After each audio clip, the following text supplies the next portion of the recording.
interesting, well, we didn't see Cézanne's film, but it's interesting to look at how the family has slowly kind of not only accepted, but have decided to embrace the issue of sexuality in Elia's work. And I think this film is the film that we'll see now tomorrow. It is a kind of almost a manifesto of the estate saying, okay, we accept that his sexuality was actually important in his work. Perhaps, I mean, whether they accept that in a kind of academically or historically kind of correct or interesting or positive way, that's to be discussed. But it's striking that only a few years ago they would be publicly denying that the fact that he was gay has absolutely no connection with his work. But I think it would be dangerous to go the whole way and say that his work is informed by his sexuality. I think the kind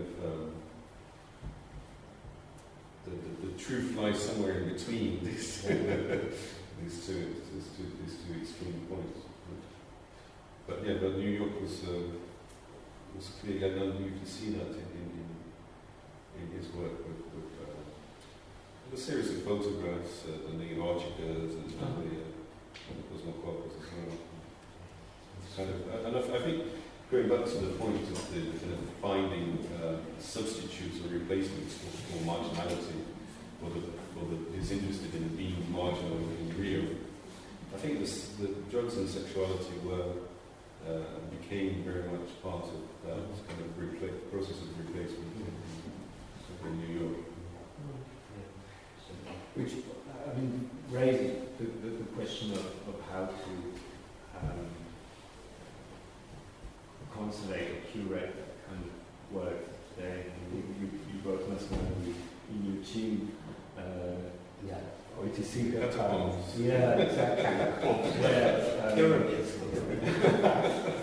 In this, for those who don't know, it's an art park, so to speak, which has single artist pavilions, and they kind of build what they thought was implied in one of those maquettes that you did in New York, and you can kind of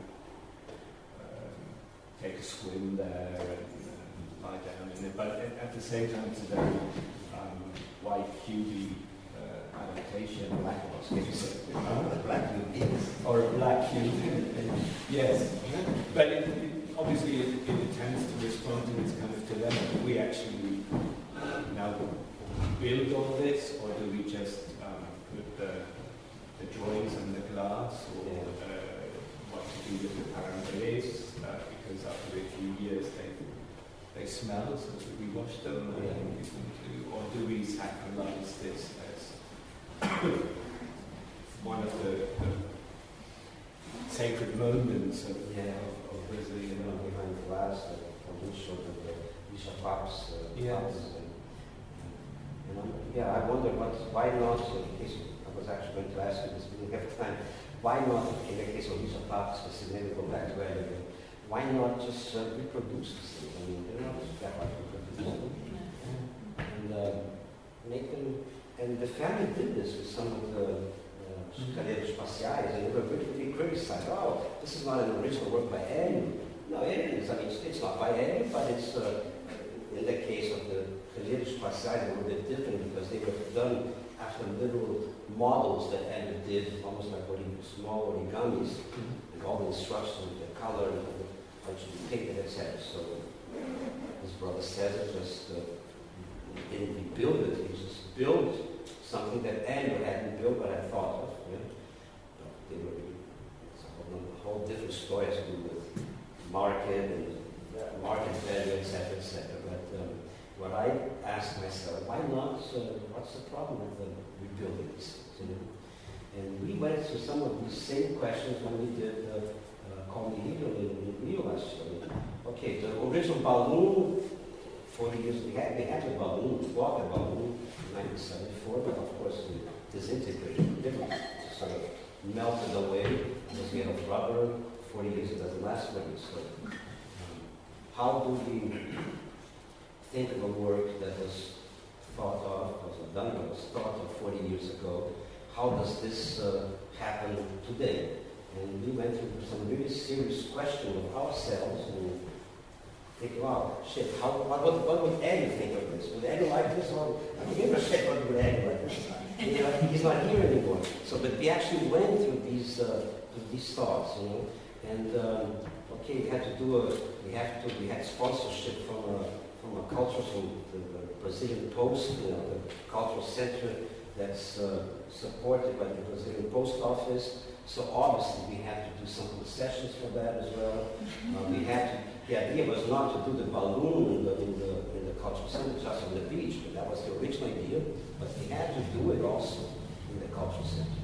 And we decided, okay, let's try to think what maybe, how would we, not just Eddie, but we, us, my brother and I, and Eddie, how could we think of this work in 2014? So we thought of rigging, this shown in the film, we rigged Jorge Salomon up with a very high-tech, but this wasn't the original idea, that Homero would walk around on the beach. This is all written down, we have all the documentation of this, so obviously.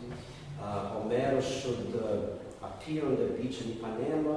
He would hold a cassette tape recorder, and there will be some songs by Jimi Hendrix tape, but he would also have a microphone that people could speak into the tape. He said, okay, we don't have cassette, we're not going to use a cassette tape recorder anymore, obviously not.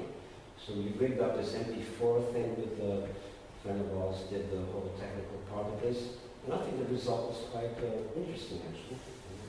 But yeah, I mean, how do we deal with things? And especially in the case of Eggers' works, you mentioned Cosmococcus at Indochina and other Cosmococcus which were also built in other places, and these are really problematic, I think, really. And I actually spoke this with Cecil, and I think it's beginning to change a little bit now.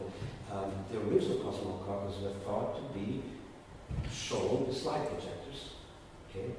And that's initially a big problem right there, because the slide projector is not the same thing as this thing. Totally different. You have the image quality is totally different, and there's a sound. The first Cosmococcus, which was shown in 1993 at the Wit, and then this, the first tour that Eggers' works had after he died, and Christian Paul and Julian Paul also. There, the Cosmococcus were shown with the slide projectors. Actually built very much so the way that Eggers had thought of these things back then, 30 years earlier. And then they sort of decided not to use slide projectors anymore.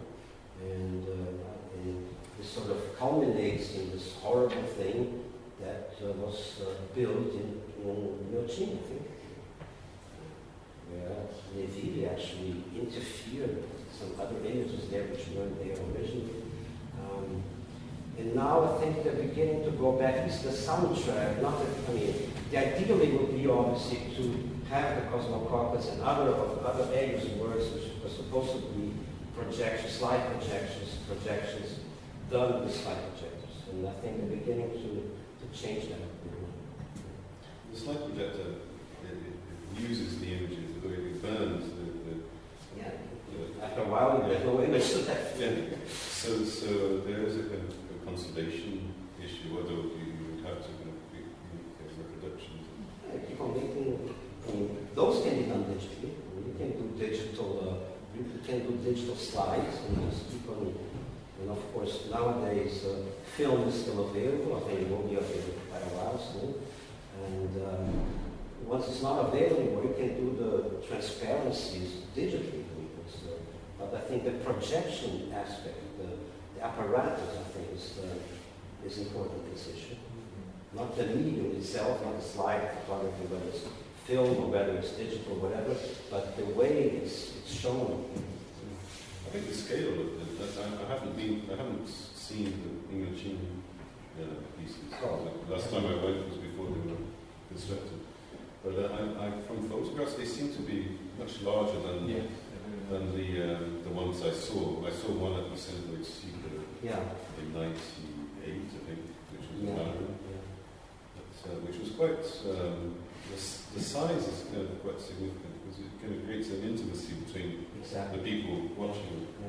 And from the images I saw, it's huge. Exactly, that's not the way it's monumentalizing the work. In every aspect. Yeah. Exactly.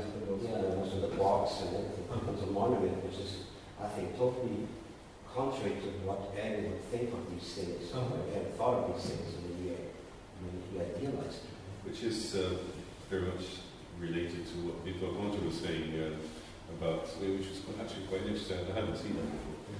This idea of the intimacy within a public space, which I think he has a real point with.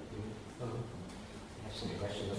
Yes, we should start. Yeah, let's start. You haven't talked about. Shall we take a platform? I think somebody. There was a hand. I saw a hand here also. And from you. Yeah. Okay. Do you want to start then? Yeah, sure. Well, actually, I would like to ask a question about the videos you made. And, you said, in the introduction that you just casually filmed it, but to me, they seem to be conceptually very dense, actually. Oh, thank you. And you're also talking about intermediate, picking up the idea of intermediate.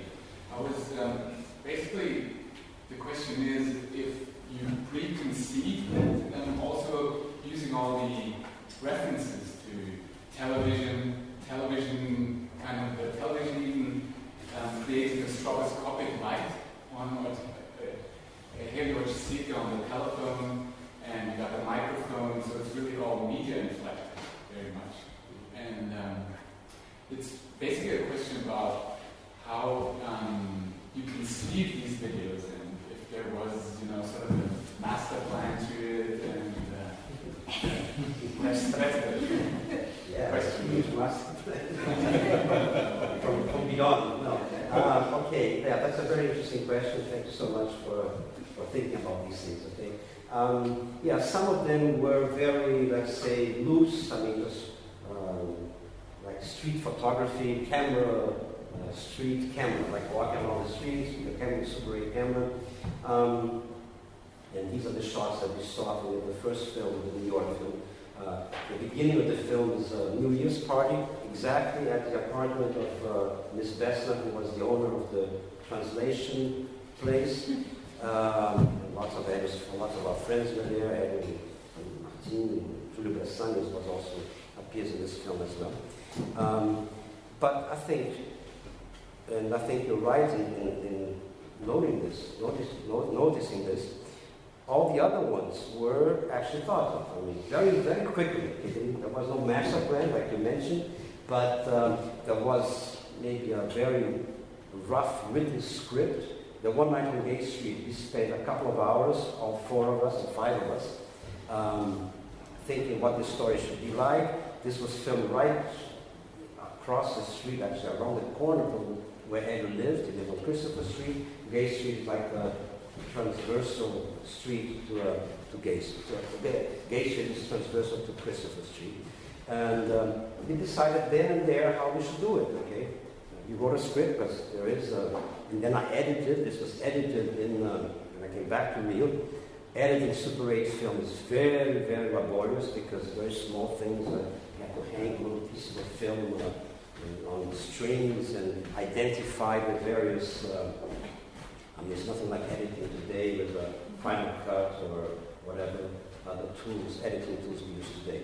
So this actually had, like I said, not a master plan, but some kind of planning. Flit also, this came from an idea when Edu talked about this thing that he actually wrote about this. There's a text about this. Chris me contou que, and it's in the archives actually, the Itaú Data Bank archives. There's a text with Edu wrote a text about this. And it was based on this text that we, again together, my brother Thomas and Edu this time decided to do the Flit. We went to New York. We were back in Rio already. We went to New York and we brought along the Flit machine, Flit device, because we couldn't buy this. We couldn't buy this in New York anymore. Now the other one, I don't remember which other ones you saw, but there was a lot of improvisation in this film. I mean, it had to be. It was like really independent, experimental productions, films. We had lots of fun doing it. Nothing it shows us. Okay.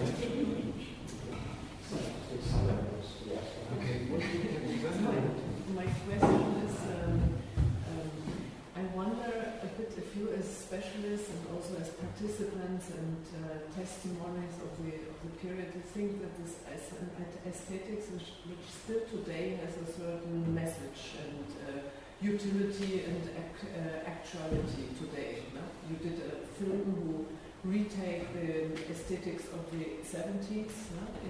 in your last film, you showed it. And I'm asking this because recently I saw a theatre piece by Robert Wilson, a very famous theatre piece, Einstein on the Beach, and which was written in 75. And I must confess it was a sort of cult theatre piece, and also when they represented now in Berlin last year, this theatre piece was full of, it was crowded, sold out, but I think it was a bit historic. The whole aesthetics of 75 was a bit of an intervention. I don't know if it's commentary. But I wonder, is this aesthetics of the 60s and 70s still an actual aesthetics, or is it historic? I mean, we are among art historians.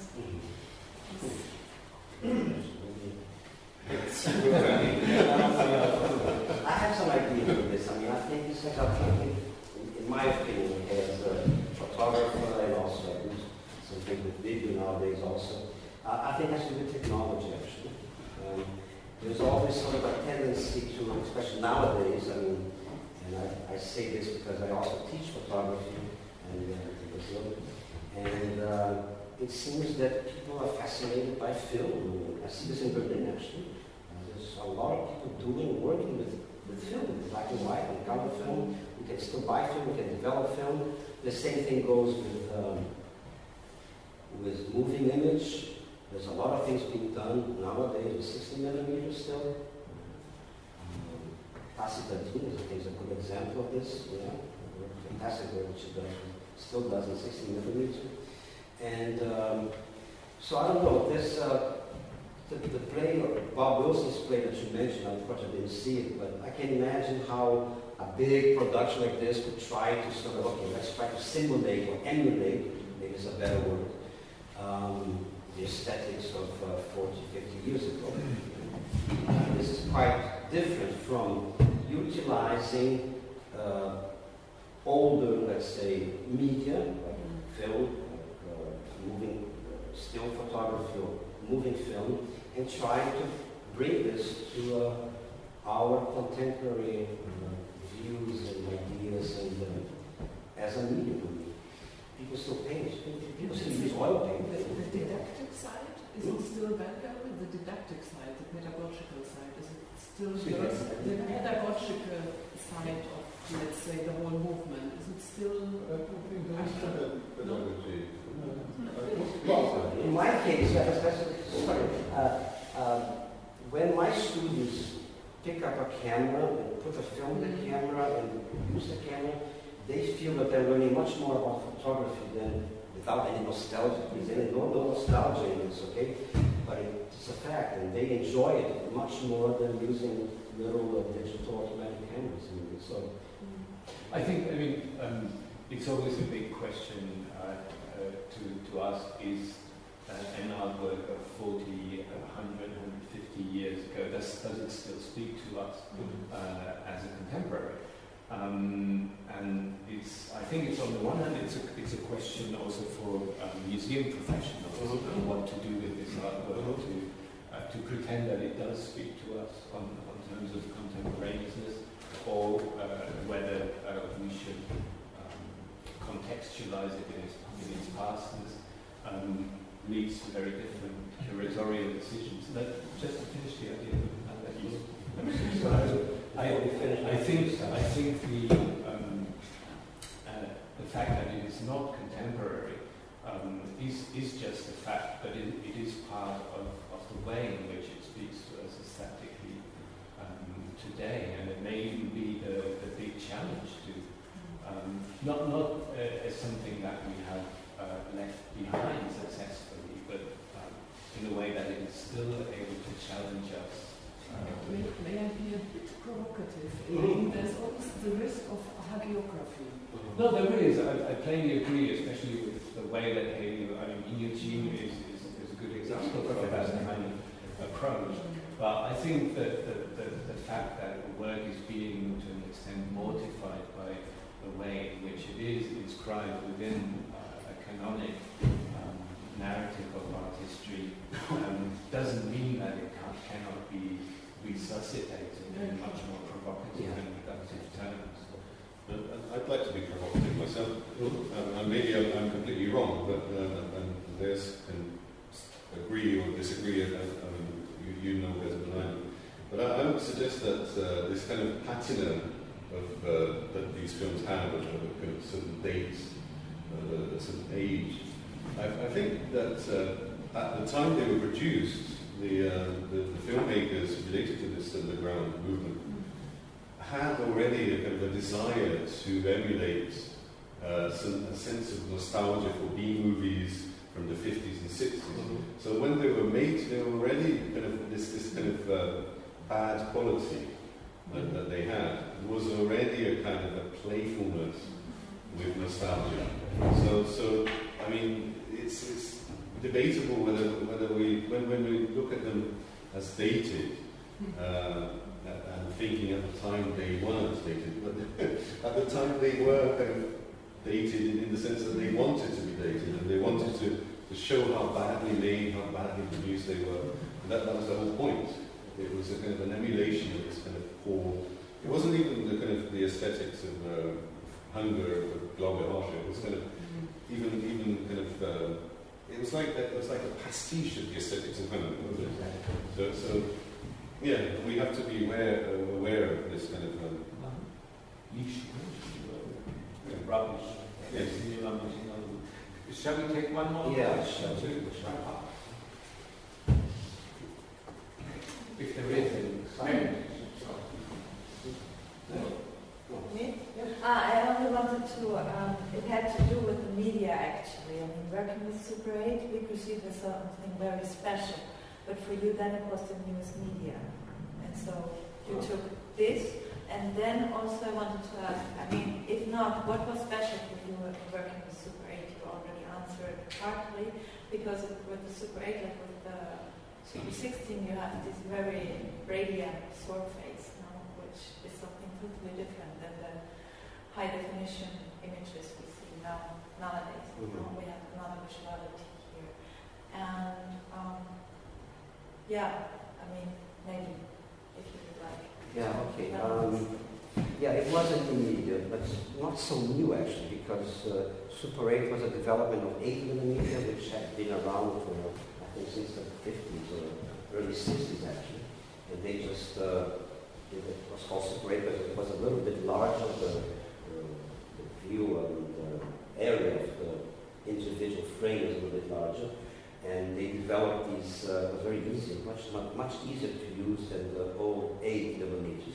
You had the little cassette, just open up and put the cassette in, and most cameras were almost completely automatic and not out of focus. You had to focus. It was very hard to focus actually. That's why a lot of images, not only mine, but everyone else's images, usually, not even, but many images were out of focus. But it was, I think, a technology, maybe not a new technology, but a technology which was available and very cheap.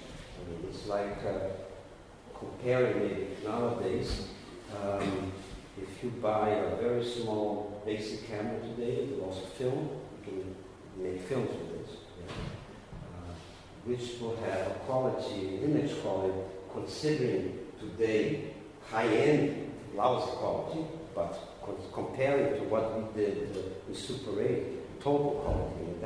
And I think we touched a very important point here in this question, which is the quality of these images is sort of grainy stuff and dark and wobbly and precarious, like we noticed here. This is very different from, let's say, doing films with an iPhone or doing films with a regular cell phone or even with small cameras, because even with an iPhone, even with a small camera, you will get a much better quality image than the ones we did with Super 8. And it was, just to finish up, it was really fascinating to do these things because it had a lot of playfulness around it also. And this is also, I think, what attracted Andrew to this, to the Super 8s and to the films that he did, because it was easy to use and you could play around. You could move around. You take that camera, your body would move around. You wouldn't. I very rarely used a tripod. It was always handheld and had a lot to do with body movements also, and it was fun to do. Basically. I don't know if I answered your question, but and inside the improvisation, you were also conscious to the composition. I think sometimes it was just luck that there were. No. This was I had already, not much, but I had photographed. I started photographing in the late 60s or late 60s actually. So I already had some.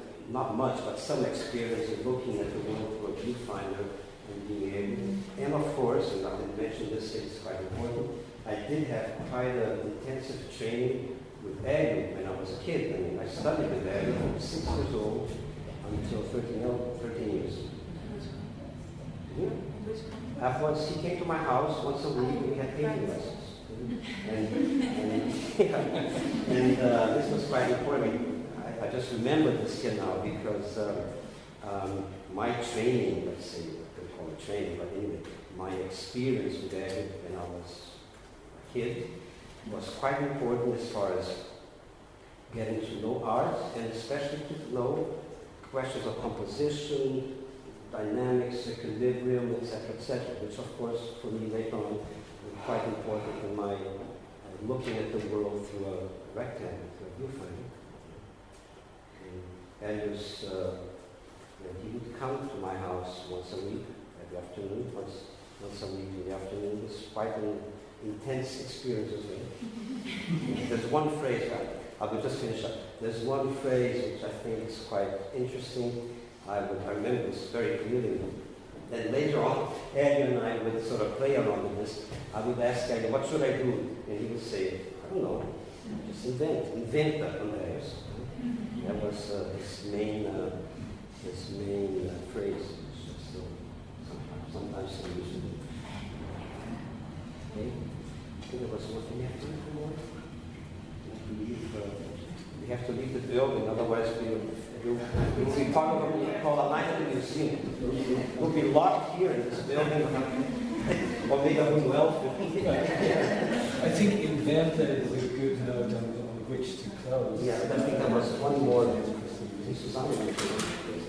Yeah? Yes. Very quick. Let's go. I have a question that goes a little bit into the direction of historization.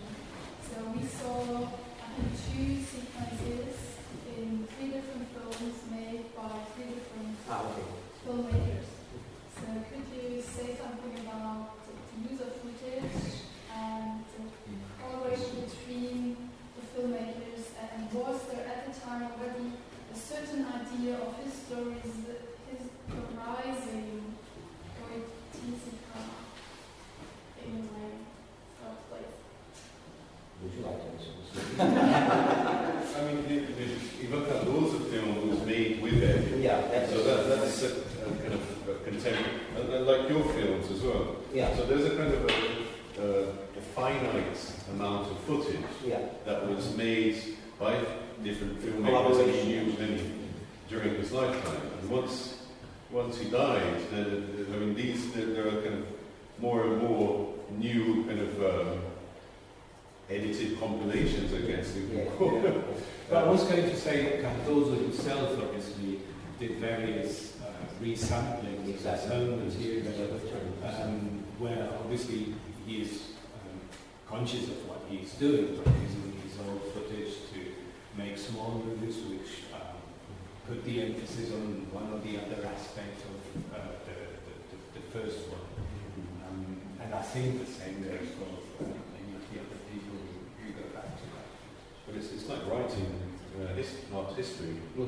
There are very, very different ways of narrating things that are based on the same facts. As we all know. And I think on a closing note, what you asked, Susan, is quite important for tomorrow's film, because I think Cesar, who just did not know his uncle, he knew him when he was a kid actually, and that's my opinion. I think he did a fantastic job in compiling all these things and giving it a historical, whatever you want to call it, notes, and not only getting all this stuff together, which a lot of credit goes to Antonio Johnson, who was a researcher for the film, and also to Vinicius, who did the editing. But and again, he used my material, he used advanced material, he used not Marcos, because he didn't. He did use this one stretch of Alemannia, that is also in the film. So this is how you say these images sort of, I don't know what they say, survive or revive or whatever you want to. They come alive again in different historical contexts. I think that's quite interesting.